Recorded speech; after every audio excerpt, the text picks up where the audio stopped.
Ya estamos con Vivian Hidrobo, es la parte de la Alianza de Derechos Humanos, a quien le damos las gracias por estar en este programa. Vivian, muy buenos días, bienvenida acá a Wambra.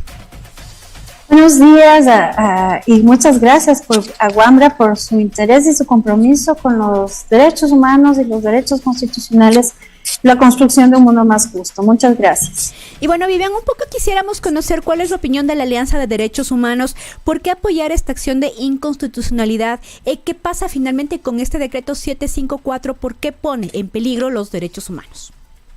Bueno, este decreto 754 hace lo que ha hecho todo el tiempo el Estado ecuatoriano a través del reglamento subestándar, ¿no?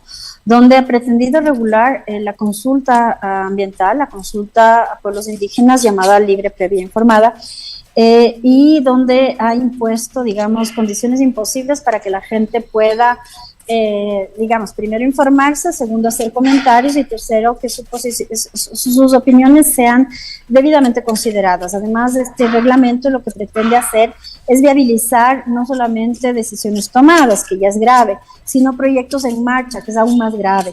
Este reglamento pone en el mismo saco actividades del sector estratégico que son sumamente complejas, que demandan mucha información, que demandan mucho análisis, mucha evaluación, con actividades que no son del sector estratégico, que no son complejas, ¿no? Entonces, imagínese usted con la buena fe de las comunidades para pensar que tienen un derecho constitucional y que ese derecho constitucional implica justamente que sean consideradas como personas, que sean escuchadas, se topan ellas con la mala fe del gobierno, donde lo que quieren decir es hacer un proceso express muy rápido, imposible para poder informarse, evaluar, presentar comentarios. Además, un proceso que no garantiza que estos comentarios sean debidamente considerados, que obliga a las comunidades a presentar observaciones técnicas, legales y documentadas en 14 días sobre proyectos sumamente complejos y otros no complejos, pero además se topa con la mala fe de esto, ¿no? De que el gobierno pone en el mismo saco a las actividades que no son complicadas también, ¿no? Pone hospitales, pone escuelas. Entonces, ¿quién se puede oponer a una escuela? Prima facie, ¿no? A una escuela, a un hospital. Eso sí hay que evaluar los impactos que pueda tener, digamos, esa actividad en el medio ambiente, evidentemente, pero previamente no hay una oposición, digamos, a una actividad así, porque no son actividades que vienen a irrumpir, ¿no es cierto?, en la vida de la gente con esa magnitud, como con la que irrumpen las actividades mineras, hidroeléctricas, de hidrocarburos, ¿no es cierto?, por ejemplo, ¿no? Entonces, sí, hay muchísima mala fe, hay un apuro muy grande de este gobierno por viabilizar o regularizar, porque las operaciones en marcha, operaciones que ya están violando derechos, usted vaya a ver lo que pasa en Camilo Ponce Enríquez. En las redes de la Alianza está el testimonio de don José Felló. Él habla, por ejemplo, de que en su comunidad ya se dañó, ¿no es cierto?, ya hubo daños, ellos quieren salvar el único río vivo, pero ya actividades mineras a partir de la concesión se dieron. Ya hay una declaración de violación de derechos, pero ahora quieren consultar, imagínese usted. Después de todo ese proceso de violación de derechos, ahora quieren decir que van a hacer consulta. Entonces, todo eso tiene este reglamento, es un reglamento de mala fe, es un reglamento inconstitucional, es un reglamento que anula el derecho de consulta ambiental, que anula el derecho de consulta de pueblos indígenas, que anula la participación ciudadana en asuntos ambientales, aquello que le importa a usted, a mí, a todas las personas, y pone en grave riesgo, ¿no es cierto?, la pervivencia de los pueblos indígenas, la supervivencia también de las personas campesinas, ¿no?, y en los medios rurales, y también de especies de la naturaleza. ¿Qué pasa, como ha pasado en tantos casos, donde no toman en cuenta todas las especies y se pueden extinguir, ¿no es cierto?, y no aplican el principio de precaución, los derechos humanos? Entonces es un reglamento realmente muy mal hecho, es un reglamento que limita y restringe derechos, y esperamos que la Corte Constitucional cumpla su rol, ¿no?, y ponga límites a este poder abusivo que una y otra vez vuelve a querer sobreponerse sobre las voluntades populares, sobre la Constitución, sobre los tratados internacionales. Ahora, ¿cómo, digamos, intentaba realizarse la consulta previa? Y un poco también, comencemos, digamos, diferenciando en esto de consulta ambiental y consulta previa. ¿Hay alguna diferencia? ¿Son lo mismo? También se hablaba, por ejemplo, de cuál es un poco la diferencia con las consultas populares que se realizaron recientemente con el Yasuní y el Chocoandino. Ya, a ver, la consulta de pueblos indígenas que se llama previa, libre e informada, y esto se llama así, ¿no? Pero eso no quiere decir que la consulta ambiental no sea ni libre ni previa e informada. Al contrario, para hacer consulta tiene que ser previa, libre e informada. Solo es una cuestión de nombre. En este sentido, la consulta de pueblos indígenas, primero, no solamente se consultan cuestiones ambientales, ¿no? Sino se consultan todos los derechos que están implicados y que pueden ser afectados, digamos, de alguna manera. Todo el proyecto, lo que se consulta, no solamente el tema ambiental, no es solamente lo ambiental que se tiene que consultar, y se tiene que consultar todo porque se reconoce esta especial relación intrínseca que tienen los pueblos indígenas con el territorio, ¿no? La consulta previa, libre e informada a los pueblos indígenas lo que hace es garantizar, ¿no es cierto?, la pervivencia de los propios pueblos indígenas. Entonces tiene ese contenido. Los pueblos indígenas no pueden existir sin su territorio. Ahora, la consulta ambiental, tal como está en el 398, significa que toda decisión que se pueda afectar al ambiente, entonces usted ya ve una distinta materia, tiene que ser consultada a la comunidad. Pero esto no es tan simple, ¿no? Y eso sí le queremos decir a la Corte Constitucional que no lo considere tan simple, porque el propio Estado ecuatoriano ya aprobó una declaración de pueblos campesinos de la ONU, aprobó varias veces en el proceso de formación, donde esta declaración también reconoce esta especial relación con la tierra que tienen las personas campesinas, ¿no es cierto? Y también su supervivencia, y también su asimetría de poder, y también sus saberes ancestrales. Entonces, también esta declaración tiene que irradiar, ¿no es cierto?, la comprensión del artículo 398 de la Constitución, y garantizar a los pueblos campesinos, a las personas campesinas, justamente un estándar similar al de la consulta de pueblos indígenas, que ha sido muy desarrollada en el ámbito internacional. O sea, y esto no lo decimos nosotros solamente, lo dice la Corte Constitucional cuando dice en todo lo aplicable, la consulta ambiental tiene que aplicar los estándares de la consulta de pueblos indígenas. O sea, un poco para clarificar, la consulta previa, libre e informada se puede realizar tanto en poblaciones indígenas, pero también campesinas, digamos que por temas de identidad ya no se identifican como pueblos indígenas. No, la consulta de pueblos indígenas es un derecho colectivo que tienen los pueblos indígenas, que reconocen su especial, digamos, relación con la tierra, ¿no es cierto? Los pueblos indígenas no pueden existir sin su territorio, ¿ya? Entonces, por eso, cualquier cosa que pueda afectar su territorio tiene que ser debidamente consultado. Es un estándar que está ahí, entonces esa consulta tiene que ser libre, tiene que ser previa, tiene que ser informada, pero también la consulta ambiental tiene que ser libre, previa e informada. Ahora, el Estado se pasa suscribiendo declaraciones de derechos humanos, acuerdos de derechos humanos, y tenemos de Escazú la Declaración de Pueblos Campesinos, de Personas Campesinas, como le digo, que también ilustran, por ejemplo, una aplicación del 398 de la Constitución en relación a personas campesinas. No quiero decir ni equiparar las dos consultas, que son distintas. No sé si me queda claro eso. Entonces, la consulta... Ajá. Es una pregunta que nos hacían en redes sociales. Ahí Jorge justamente nos preguntaba, digamos, cuál es la diferencia, si esta consulta previa, cuando se aplica en pueblos indígenas, cuando en campesinos, hay un poco para clarificar a la audiencia de Wambra la diferencia de estas consultas. Ahora, volviendo al tema, ¿cómo se realizó, digamos, el proceso ya en Sicchos, en Palo Quemado, donde son estas dos poblaciones que se intentó realizar? Ahí vimos, como decíamos, una fuerte presencia militar.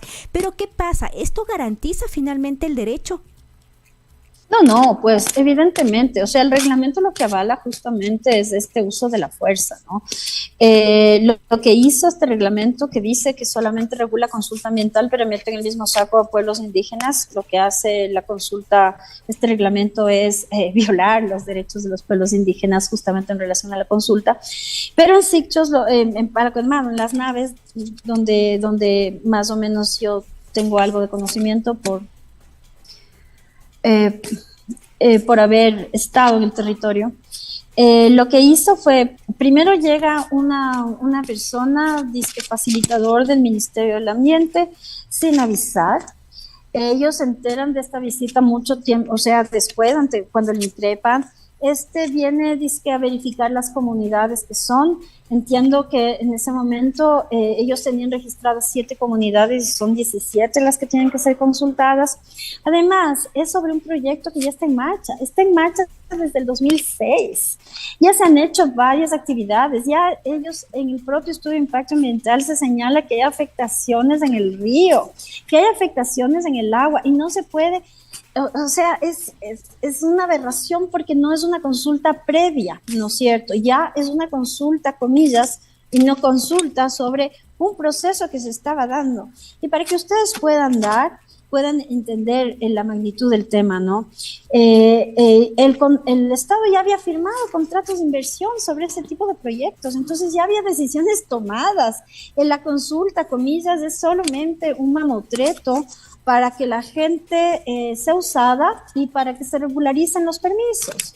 Entonces, se desnaturaliza todo el objeto de una consulta. El objeto de una consulta tiene que ser la posibilidad de que las comunidades puedan informar, ¿no es cierto?, al Estado de todas las falencias, de todos los problemas, que se tomen debida en cuenta sus opiniones, que se modifiquen las decisiones y que en el caso de, por ejemplo, que haya un grave impacto en la naturaleza, el Estado cumpla con los derechos de la naturaleza y de la gente, ¿no? Y aplicar principios de precaución, por ejemplo.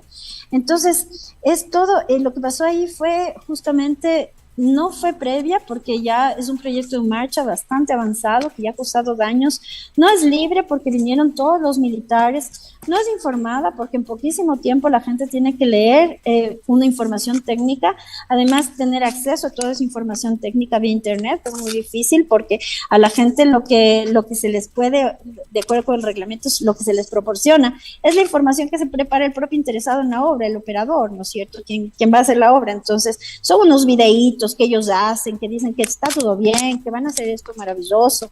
Entonces, la gente está o condicionada a no poder saber, porque es muchísima información, o aceptando lo que le diga el operador del proyecto. Entonces, eso además que 14 días para pronunciarse, brindar criterios técnicos y legales, documentar esos criterios, documentar la participación de las comunidades que no fueron consultadas, que no fueron tomadas en cuenta para este proceso de consulta. Es un tiempo, digamos, que anula cualquier tipo de proceso de buena fe. Entonces la gente estaba muy enojada. Además, evidentemente tuvieron que entrar con militares. Ustedes vieron en la audiencia, pudieron haber visto los testimonios de la gente, pero también en los escritos que presentaron de cómo requisaron niños y niñas, de las personas que fueron heridas, las personas que fueron criminalizadas, el miedo que siente la población. En general, eso es lo que pasa cuando se quiere imponer por la fuerza una decisión y se la quiere disfrazar de cumplimiento de un derecho constitucional. Ahora, finalmente, digamos, frente a todo este hermetismo, la militarización, la criminalización, incluso en las comunidades, ¿se dio algún resultado? ¿El gobierno presentó, entre comillas, algún resultado de las consultas ambientales? Porque se realizó, ¿no?, para empezar este proceso. Lo que ha hecho el gobierno es decir que ya ha pasado la fase informativa. Imagínese usted. Y solo para que tenga una muestra de lo que significa. Nosotros como Alianza pedimos información sobre todo el proceso Curipamba. Y nos contestaron mandándonos una información de estos videitos técnicos hechos por la empresa, donde evidentemente no se puede identificar los riesgos y las medidas adecuadas, ¿no? Pero justamente recién, hace 2 días, nos mandaron, después de haber pedido 2 meses la información, nos mandaron todos los links del proyecto, recién después de 2 meses. Entonces ellos dicen que ya pasaron la fase informativa en junio, cuando ni siquiera a las organizaciones de derechos humanos nos proporcionaron la información amplia y adecuada para que podamos darles a la población también, ¿no? Para que pongamos en marcha eventualmente algún tipo de acciones. Pero claro, imagínense ustedes, son miles de páginas. En el caso de Yurimaguas, que ustedes estuvieron tan interesados, de INTAG, el informe de impacto ambiental, el estudio de impacto ambiental era que estaba mal hecho, además que eso no lo digo yo, sino la justicia, tenía más de 1000 páginas. Imagínese usted leer 1000 páginas sin apoyo técnico, independiente, imparcial, ¿no? Porque para que le pueda ayudar a entender cómo está bien o que está mal este estudio de impacto ambiental, las medidas de mitigación, si están consideradas las especies. Nosotros, como abogados y abogadas, nos demorábamos como 2 o 3 horas en 3 páginas y con ayuda de técnicos para entender perfectamente si estaba bien o no estaba bien ese estudio de impacto ambiental. Ellos, claro, habían entendido, sabían eso, ¿no? Pero no nosotros como abogados. Entonces, 14 días para pensar que las comunidades van a estar ampliamente informadas para poder deliberar sobre esto, es realmente un insulto a toda dignidad humana, ¿no? No se puede tratar así a la gente como objetos. O sea, básicamente, digamos, las empresas mineras deberían dar es el trabajo de volverlo comunicativo, los planes de impacto ambiental, los planes de mitigación, etcétera. O sea, deberían... No. Es el Estado el que tiene que hacer eso, porque las empresas mineras son las interesadas. Eso va a ser una propaganda del proceso, ¿no es cierto? No es una información adecuada. Toda la información amplia, imparcial, objetiva, tiene que garantizar el Estado. Y justamente hace lo que está haciendo ahora, que trasladen lo que dicen las empresas mineras, ¿no es cierto? Entonces, y la empresa minera o la empresa extractiva o la que sea, es la que tiene que financiar todo el proceso, cuando ya la Corte dijo que no, porque tiene que ser imparcial, tiene que ser de buena fe. Nosotros queremos consultar realmente sobre un proyecto que al Estado le importa, no sobre no sobre a partir de la información que la empresa minera quiere dar a la gente, ¿no es cierto? A ver, ¿en qué producto que quiere vender el sector productivo le van a decir que está mal, que algo está mal? ¿No es cierto? O sea, en ninguno, ¿no es cierto? Pero es que es cosa de 2 dedos de frente, pues. Y es lo que están haciendo. Entonces es una burla a la gente. Es una burla. ¿Qué es lo que tienen que hacer? Es dar toda la información técnica y dar todo el tiempo del mundo y todos los apoyos técnicos, cuidando estas asimetrías enormes de poder que existen entre las empresas del Estado y las personas y las comunidades indígenas, campesinas, ¿no es cierto? Y darles ese tipo, digamos, de soporte para que sean ellas las que se informen, las que analicen lo que está pasando, ¿no es cierto? Y puedan presentar sus observaciones. Imagínense en el caso de INTA. No estaban las orquídeas, no había orquídeas en el Chocuán, en el bosque nublado de INTA. Eso según el estudio de impacto ambiental, ¿no? Entonces no habían especies en peligro de extinción.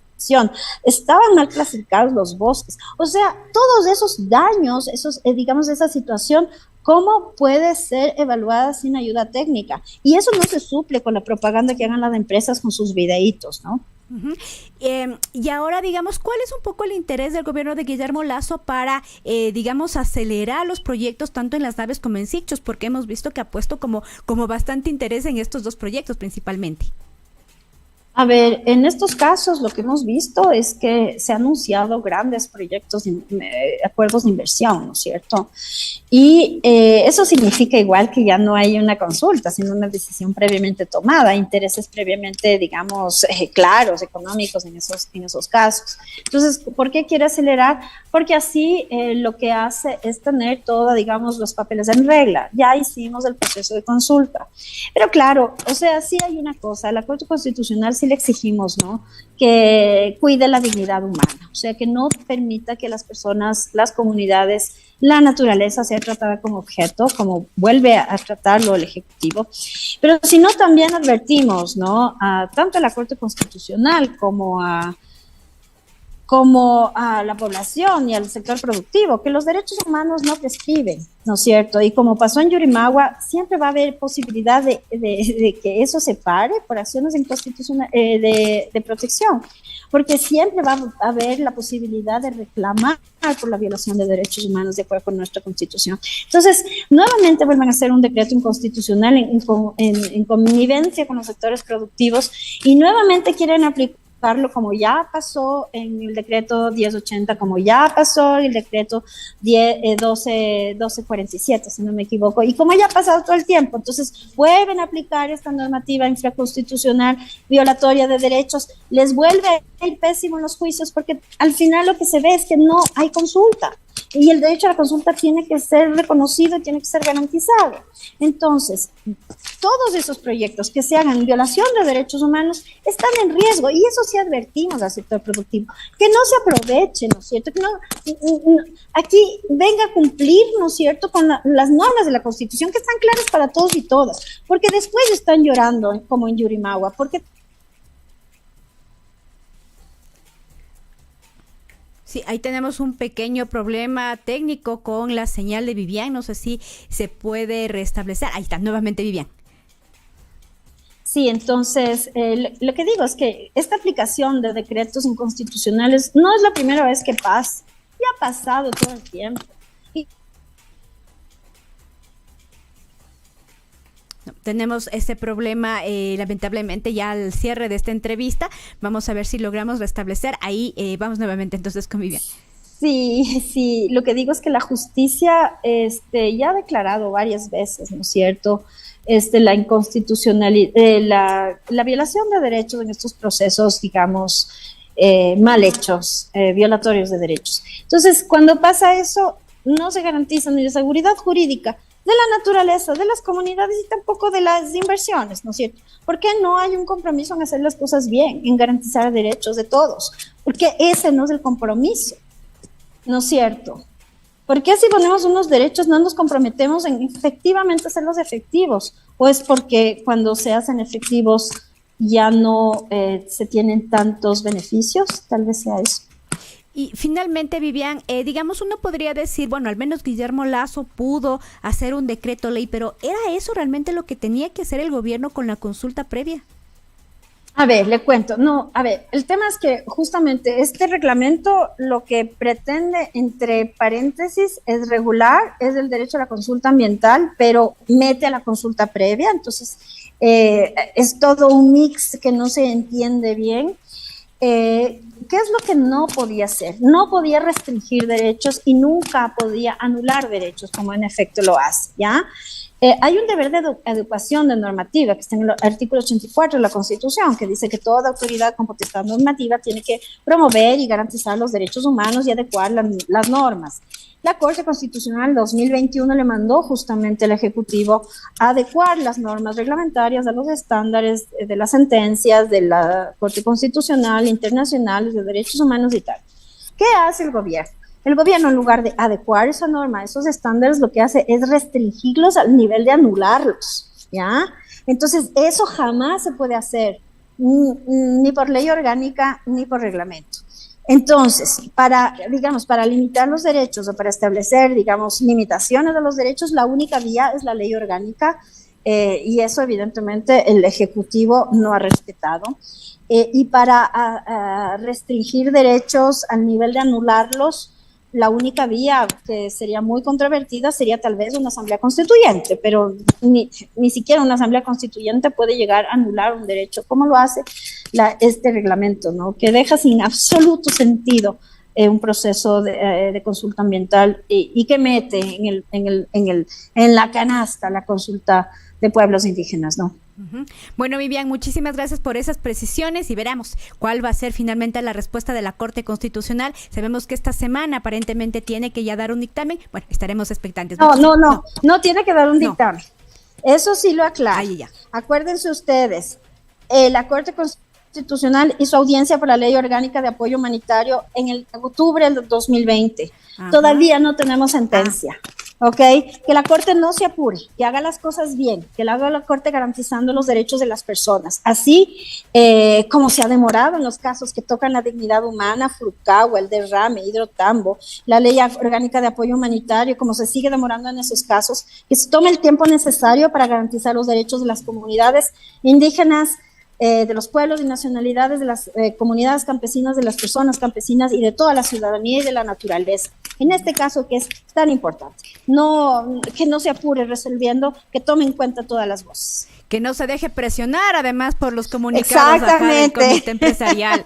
Bueno, Vivian, muchísimas gracias nuevamente por esas aclaraciones. Un abrazo. Y ahí estábamos conversando entonces con Vivian Hidrobo de la Alianza de Derechos Humanos sobre esta consulta, el decreto 754, las sorpresas que nos tiene ahí bajo el cajón Guillermo Lasso, que como escuchábamos se mete, se confunde varios decretos. Parece que incluso no sé si lo asesoran bien, lo hace a propósito. Bueno, es las preguntas que siempre en realidad nos hacemos con todos los decretos, con todas las leyes, con todas las cosas que Guillermo Lasso ha intentado pasar desde el plano jurídico, digamos, para un poco regular varios temas, no solamente este tema de la consulta ambiental.